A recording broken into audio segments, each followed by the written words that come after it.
Selamat siang, saya ucapkan kepada Profesor Dr. Hasna Faiza ARM Hum dan kepada saudara-saudari sekalian. Perkenalkan, nama saya Alfred Florence Pasaribu dari kelompok 14 yang membahas tentang perekonomian dan mata pencarian masyarakat Melayu Riau.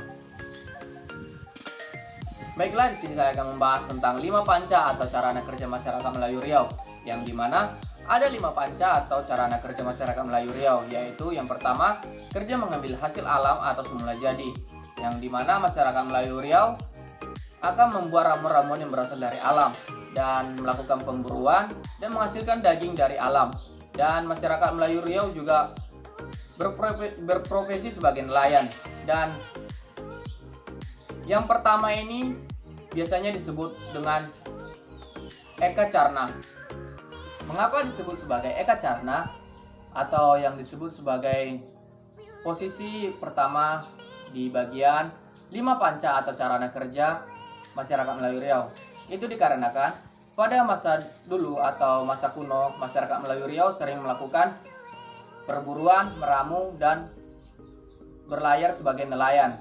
Dan yang kedua itu lingkup kerja di lingkungan buatan, yang dimana masyarakat Melayu Riau melakukan pertanian, berkebun, dan juga sebagai nelayan, dan disebut sebagai Dwicarana.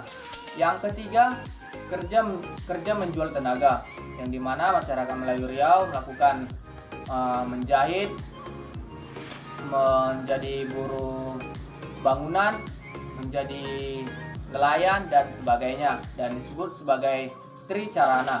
Yang keempat, kerja menjual pikiran atau ilmu pengetahuan.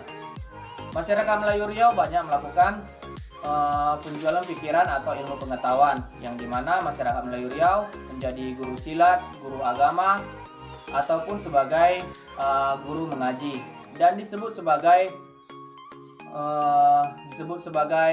catur carana. Yang terakhir dari 5 panca atau carana kerja masyarakat Melayu Riau ialah kerja jual beli atau niaga, atau yang sering kita dengar ialah berdagang. Yang seperti kita ketahui bahwa masyarakat Melayu Riau sudah sangat gemar berdagang pada masa kuno, sehingga pada 5 panca atau carana kerja yang terakhir ini disebut sebagai kaki 5 dari 5 panca atau carana kerja masyarakat Melayu Riau. Dan dari kelima panca atau carana kerja tersebut diperoleh 2 oposisi lingkup kerja yang fundamental, ditambah satu lagi sebagai aspek gabungan. Yang pertama itu kerja tanpa mengandalkan bahan baku, hanya mengandalkan tenaga atau pikiran. Dan yang kedua itu kerja mengandalkan bahan baku dan konsekuensinya adalah mengeluarkan biaya. Dan yang ketiga ini ialah merupakan campuran dari yang pertama dan yang kedua, yang dimana pada yang ketiga ini mengandalkan bahan baku dan mengandalkan tenaga dan pikiran. Istilah tapak lapan sangat lazim disebutkan oleh masyarakat Melayu Riau sebagai mata pencarian pokok utama.